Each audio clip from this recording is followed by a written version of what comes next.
तो पहले तो मार्केट्स पे एक बार नजर डालिए कि दिन के निचले स्तरों पर बाजार अभी कामकाज कर रहा है। एक स्लाइट पुल बैक मार्केट ने थोड़ी देर पहले दिखाया था, लेकिन वापस गिरावट गहराई और अब 250 अंकों के फॉल के साथ दिन के निचले स्तरों पर निफ्टी ट्रेड करता हुआ।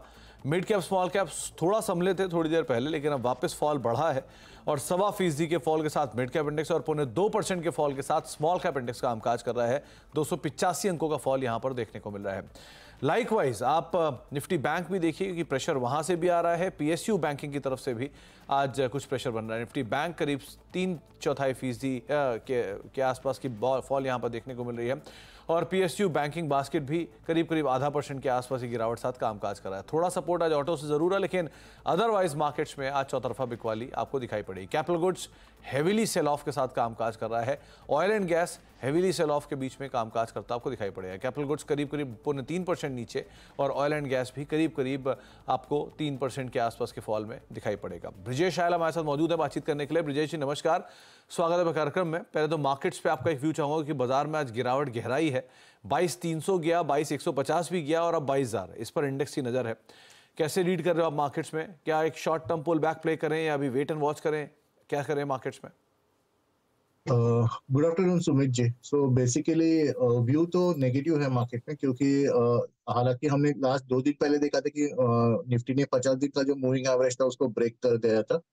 22,300 के लेवल थे, बट काफी ज्यादा गिरावट देखने को मिला। 22,800 से 22,000 ऑलमोस्ट 800 पॉइंट्स का करेक्शन हम मोटा मोटी देख रहे हैं निफ्टी पे। तो मेरा ये मानना है कि शायद 22,000 पे एक बार सपोर्ट ले सकता है, और सिर्फ ओवरसोल्ड होने के नजरिए से। बट डायरेक्शनल वाइज मुझे लगता है कि डिस्ट्रीब्यूशन और प्रॉफिट बुकिंग दोनों ही देखने को मिल रहा है निफ्टी में। तो थोड़ा सा और हो सकता है कि 21,700 जो पिछले टाइम पे जो स्विंग बना था वो कहीं ना कहीं रिटेस्ट हो सकता है। थोड़ा बाउंस बैक। आज एक्सपायरी है, डेटा कंटिन्यूसली मॉर्निंग से हम वॉच कर रहे हैं, तो डेटा कंटिन्यूसली सेलिंग आ रही है। कहीं पे भी जरा भी पुल बैक आ रहा है तो फिर वहां पे सोल्ड ऑफ हो रहा है। तो इंट्राडे के नजरिए से मुझे लगता है कि एक 22,000 के आसपास आके शायद कूल ऑफ हो सकता है और फिर एक बाउंस देखने की उम्मीद कर सकते हैं। बट डायरेक्शनली हमें बाउंस को एग्जिट के नजरिए से ही देखेंगे, क्योंकि मुझे लगता है कि 21,700 का जो लेवल है वो कहीं ना कहीं आता हुआ नजर आ रहा है। 21,500 के लेवल्स कहीं ना कहीं आते हुए दिखाई पड़ सकते हैं, तो थोड़ा प्रेशर आप निफ्टी में उम्मीद लगा के चल सकते हैं। ब्रिजेश सर, निफ्टी बैंक ही कल्प्रिट रहेगा क्या मार्केट्स में प्रेशर के लिए? उसको आप कैसे रीड कर रहे हो? सुमित जी, निफ्टी, हाँ डेफिनेटली निफ्टी बैंक ही एक स्ट्रक्चरल, हम टेक्निकली में उसमें हमने एक स्ट्रक्चर फाइंड आउट किया था जिसको नेगेटिव डाइवर्जेंस बोलते हैं आरएसआई पे। तो वो एक्टिवेट हुआ था जैसे ही ये 29 अप्रैल का जो एक काफी तेजी वाला कैंडल बना था उस दिन का, जब जिस दिन लो ब्रेक कर गया निफ्टी, उसी टाइम से Nifty bank Nifty selling mode में आ चुका है। आज हालांकि 50 दिन के मूविंग एवरेज पे आके फिलहाल रुका हुआ है, तो हमें देखना होगा कि 50 दिन का मूविंग एवरेज आज क्लोजिंग बेसिस पर रेस्पेक्ट करता है कि नहीं। अगर ये रेस्पेक्ट कर जाता है तो हम एक आधा दिन का एक बाउंस एक्सपेक्ट कर सकते हैं। बट डायरेक्शनली मुझे इसमें भी काफी वीकनेस लग रहा है। कहीं ना कहीं 46,500 तक का एक व्यू इसमें भी बनता हुआ नजर आ रहा है। तो दोनों ही इंडेक्स पे कॉशियस व्यू रहेगा, और जब भी बाउंस मिलता है मुझे लगता है कि फिलहाल हम थोड़ा सा पोजीशंस लो रखेंगे। हम इंडिया विक्स को भी देख लेते हैं, जिस हिसाब से आपने बताया कि 17.5 के करीब अभी ट्रेड कर रहा है। जिस हिसाब से वॉलेटिलिटी है, मुझे नहीं लगता कि इतना आसानी से ये यहाँ पे कूल ऑफ होगा। थोड़ा और करेक्शंस हमें देखने को मिल सकते हैं मार्केट में। तो थोड़ा करेक्शन अभी रहेगा मार्केट में, तो थोड़ा स्केप्टिकल आपको अपना व्यू बनाकर रखना होगा। ब्रिजेश सर, कुछ स्टॉक्स भी हैं क्या जिन पर आपकी नजर है? सुमित जी, ऐसे मार्केट में काफी डिफिकल्ट है, बट अगर हम ज्योति लैबोरेटरीज के ऊपर ध्यान दें तो ये मार्केट के साथ नहीं गिरा है। वॉल्यूम ब्रेकआउट देखने को मिला है, जो मुझे लगता है कि 460 के लेवल पे अभी जो ट्रेड कर रहा है काफी अच्छा अपॉर्चुनिटी हो सकता है। 460 से 455 तक का एक रेंज रहेगा, यहाँ पे मुझे लगता है इसको लेना चाहिए। 410 का थोड़ा सा स्टॉप लॉस थोड़ा बड़ा है, 410 के स्टॉप लॉस इसको पोजिशन होल्ड करे, और कहीं ना कहीं 525 ये डायरेक्शनल व्यू रहेगा। इसमें ट्रेडिंग वगैरह ना करे, किसी को अगर डायरेक्शनल ट्रेड करना है तो ये ले सकते हैं। और आज हमने देखा कि जुपिटर वैगन JWL इस पे एक अच्छा खासा मोमेंटम देखने को मिला, वॉल्यूम ब्रेकआउट देखने को मिला है। तो मुझे लगता है मोमेंटम जारी रहेगा। 436 के करीब ये ट्रेड कर रहा है। ये काफी आज सवेरे के लेवल से थोड़ा सा नीचे अपॉर्चुनिटी मिल रही है इसमें बाय करने की, तो मुझे लगता है इसमें बाइंग करना चाहिए। इसमें भी जो मेरा टारगेट है 480 485 के करीब मैं देख रहा हूँ। 50 रुपए का एक मूव हमें देखने को मिलना चाहिए। थोड़ा सा स्लो मूविंग रहेगा, बट ये ऐसे सिलेक्टेड काउंटर्स पे हमें ध्यान रखना चाहिए।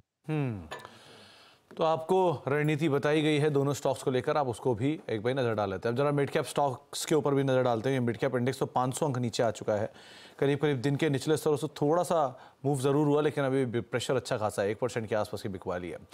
अब कौन कौन से स्टॉक्स हैं मिड कैप में जहां पर आज काफ़ी एक्शन देखने को मिला? सबसे पहला नाम आता है एफएमसीजी में आज प्रेशर है, तो कल की तेज़ी के बाद वरुण बेवरेजेस, रेडिको खैतान, मैरिको और गोदरेज कंज्यूमर कुछ ऐसे नाम जहां पर प्रेशर देखने को मिल रहा है। मेटल शेयरों में गिरावट है, तो मेटल में से आपको कल्याणी स्टील, हिंदुस्तान कॉपर, सेल और हिंदुस्तान जिंक, यहाँ पर भी कुछ हद तक दबाव बनता हुआ दिखाई पड़ेगा। फार्मा शेयरों में से पिरामल फार्मा 2.5% नीचे, डॉक्टर लाल पैथलैब 4% नीचे, डीवी स्लैब 4% नीचे और एस्टेक लाइफ साइंसेज करीब करीब 4.5% के आसपास की बिकवाली यहाँ पर देखने को मिल रही है। मिड कैप में आज पार्टिसिपेट कर रहा है अदानी समूह, उसमें से अदानी पावर 5% ऊपर, टीवीएस मोटर 4% ऊपर, पेटीएम अपर सर्किट लगातार लोअर सर्किट के बीच में और बंधन बैंक 2.5% के आसपास की तेजी है। गिरने वाले शेयरों में आज मन्नापुरम है न्यूज क्लोज के बीच में 6.5% नीचे, अरविंद 6% नीचे और यूनाइटेड ब्रिवरीज 4-4.5% के आसपास फॉल यहाँ पर भी। और गिरने वाले शेयरों में जेएसडब्ल्यू एनर्जी का भी नाम आपको शुमार दिखाई पड़ेगा, क्योंकि बात अब जेएसडब्ल्यू एनर्जी की हो रही है और 4% के आसपास के ड्रॉप की बातचीत हुई, तो मैनेजमेंट भी हमारे साथ मौजूद है, उनसे बातचीत कर लेते हैं। चौथी तिमाही में जेएसडब्ल्यू एनर्जी के नतीजे अच्छे रहे हैं, हालांकि कंपनी की आय 3% और मुनाफा करीब 23% बढ़ा, मार्जिन में भी 14% का उछाल आया है। Q4 के नंबर से बातचीत करने के लिए हमारे साथ जेएसडब्ल्यू एनर्जी के joint MD and CEO Sharad Mahendra sir मौजूद हैं। शरद सर नमस्कार, स्वागत है कार्यक्रम में। नंबर्स तो सही दिख रहे हैं, बाजार ने ज़्यादा उम्मीद लगा ली थी क्या सर, जिसके दम पर आज थोड़ा प्रेशर है? क्या आउटलुक मान के चल रहे हो आप नंबर्स का? नहीं, Q4 में हमने देखा है कि अगर हम डिमांड का भी देखें पैटर्न, तो डिमांड अच्छी रही है। पावर सेक्टर में पावर डिमांड का ग्रोथ ऑलमोस्ट 7.4% का है Q4 में, जो कि पूरे साल में भी 7.5% का ग्रोथ हुआ है पावर डिमांड में। तो एक एनवायरनमेंट काफी फेवरेबल है रहा है Q4 में, और जिसकी वजह से अगर हम ये देखें कि जो भी डिमांड आगे का फ्यूचर डिमांड के लिए भी जिस तरह से रिन्यूएबल एनर्जी स्पेस में फ्रेश बिड्स गवर्नमेंट ने करे, 19 गीगावाट का फ्रेश बिडिंग हुआ। और जो हम एनवायरनमेंट का बोल रहे हैं कि हमने एनवायरनमेंट में को कंड्यूसिव देखा कि फेवरेबल एनवायरनमेंट है हमारे लिए, जो कि हम नहीं प्रेजेंट थे इस कॉम्पिटिटिव बिडिंग स्पेस में पिछले कुछ साल से। हमने डिसाइड किया और almost 18% of the total bidding जितना हुआ है 19 गीगावाट का, उसमें से 3.6 गीगावाट का बिड्स हम लोगों ने जीता फॉर फ्यूचर ग्रोथ, और अपनी ऑर्डर पाइपलाइन को हमने बिल्ड किया है इस Q4 में। तो ये हमारे लिए एक बहुत सिग्निफिकेंट क्वार्टर रहा है। कंट्री के लिए भी डिमांड जिस तरह से ग्रोथ हुई है और जिस तरह से कैपेसिटी एडिशन हुआ है, एक ये रिकॉर्ड रहा है मतलब इंडिया के लिए भी कि 9.8 गीगावाट का रिन्यूएबल एनर्जी कैपेसिटी एडिशन खाली Q4 ने विटनेस किया। नहीं, तो आप जिस रिन्यूएबल एनर्जी की बातचीत कर रहे हो, तो उसके ऊपर मैं आउटलुक आपसे लेना चाहूँगा। दूसरा, आपने 3400 मेगावाट के आसपास की रिन्यूएबल कैपेसिटी की बिड्स हैं वो भी आपको मिली हैं, तो इस तरह की बिड्स क्या FY25 में भी कंटिन्यू रहने वाली हैं? और जिस रिन्यूएबल एनर्जी की आप बात कर रहे हो, इसको लेकर क्या प्लान है गोइंग फॉरवर्ड? इसमें हम आपको पहले क्वेश्चन का आंसर ही देते हैं कि अभी अगर देखें कि हमने जो साल एंड किया है उसमें करीब करीब 7.28 गीगावाट का हमारा टोटल कैपेसिटी है, जिसमें से ऑलमोस्ट 51% हमारा रिन्यूएबल एनर्जी है। और हमारे पास वर्क इन प्रोग्रेस भी है, और हमने अभी Q4 में फरवरी मार्च में जो 3.6 गीगावाट का बिड्स और जीता है। तो अब हमारा total running commissioned capacity plus work in progress plus orders in hand लेके हमारी locked in capacity total 13.2 gigawatt की हो गई। और हमने अभी कुछ समय पहले करीब बोला था, कुछ 1-1.5 साल पहले, कि हम FY25 तक हम 10 गीगावाट कैपेसिटी पे पहुंच जाएंगे। तो वो हम ये बताना चाहेंगे कि वो वेल इन ट्रैक है, और हम इस साल के एंड तक 10 गीगावाट कैपेसिटी टोटल हमारा क्रॉस हो जाएगा।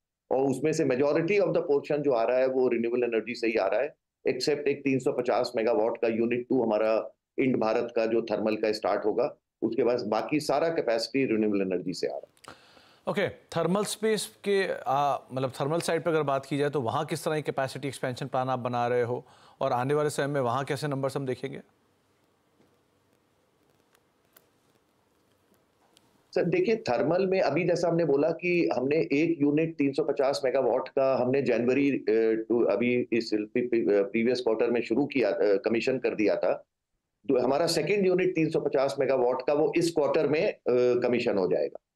तो वो हमारा एक 350 मेगावाट का कैपेसिटी एडिशन होगा। बट अगर थोड़ा सा स्लाइटली अहेड अगर हम देखें अगले 18 से 24 महीने में, तो अभी इमीडिएटली कोई कमीशनिंग नहीं होगी, बट हम अपॉर्चुनिटी जरूर देख रहे हैं। जैसे गवर्नमेंट ऑफ इंडिया ने भी अनाउंस किया है कि बाय 2032 88 गीगावाट का थर्मल रिक्वायरमेंट आएगा।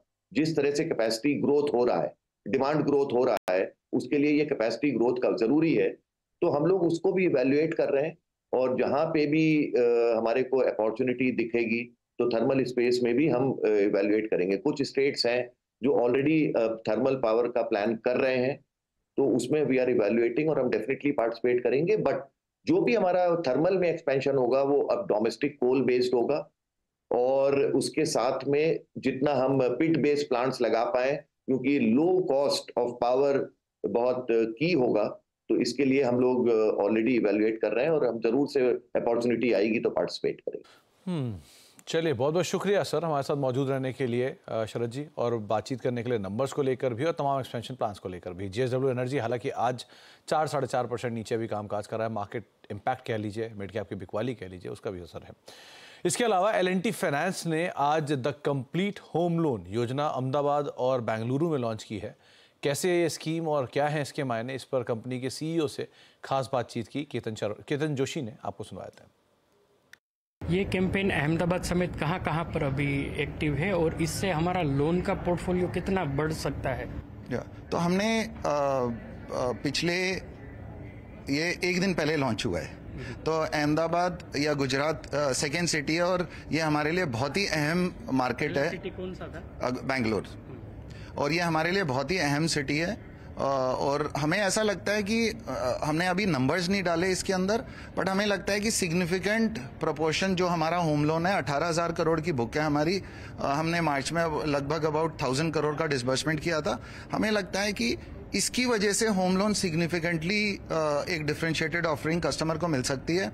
सो अभी हमने इसमें नंबर नहीं डाले, बट जो हम पहले 3-4 महीने में कोशिश ये करेंगे कि जो कस्टमर का एक्सपीरियंस है, क्योंकि ये एक मार्केट में बहुत ही नया प्रोडक्ट है, जो कस्टमर का एक्सपीरियंस है वो बहुत ही उम्दा हो या वो बहुत ही अच्छा हो। तो L&T फाइनेंस की मैनेजमेंट को आप सुन रहे थे, खास तौर से नई स्कीम के एक्सपेंशन को लेकर भी। एक ब्रेक का वक्त है, ब्रेक के बाद लौटेंगे और एक और इम्पॉर्टेंट अपडेट होगा खास तौर से मार्केट्स को लेकर। छोटे से ब्रेक के उस पार